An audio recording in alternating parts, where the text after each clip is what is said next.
Huwag kang matakot sumubok ng sumubok pagdating sa negosyo ka-sweet pea dahil hindi mo madi-discover kung ano talaga yung para sa'yo. Ang isang paraan para malaman mo kung ano talaga yung negosyong para sa'yo, sumubok ng iba't ibang negosyo. Subukan mo kung ano yung pinakamadaling umpisahan na nandiyan lang sa paligid mo. At sumubok ka na hindi mo kailangan ibigay lahat ng puhunan mo. Sa minimal at maliit na halaga, kailangan magsimula ka na.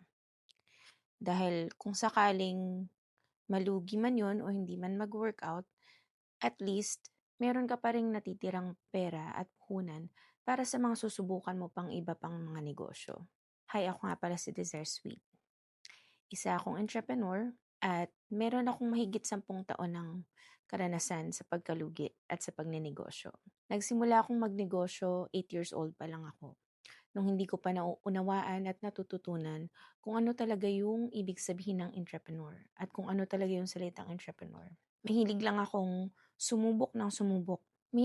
Mahilig lang akong sumubok ng sumubok. Nagbenta ako ng candy kasama yung mga kaibigan ko at kalaro, kapitbahay na malapit sa amin. Sinubukan naming one time during the summer at wala kaming klase noon, lahat walang school. Meron kaming puno ng sampalok sa tabing bahay. At yung puno ng sampalok na yun ay hitik na hitik sa bunga. Bukod sa pagkahitik niya sa bunga, ay talaga namang maganda yung quality ng sampalok na yun. During that time, wala kaming magawa. Naglalaro lang talaga kami.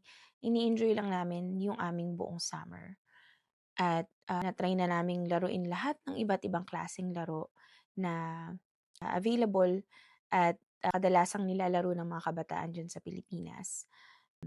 Kagaya ng patintero, habulan, langit lupa, at iba pa. At doon namin na-realize na subukan na pitasin yung mga bunga ng sampalok na yun na nasa tabi mismo ng bahay namin. At naghanap kami ng mga ingredients at materyales na makikita lang namin sa kusina. At doon na nga nagsimula yung aming pagbebenta ng sampalok candy sa labas lang mismo ng aming bahay.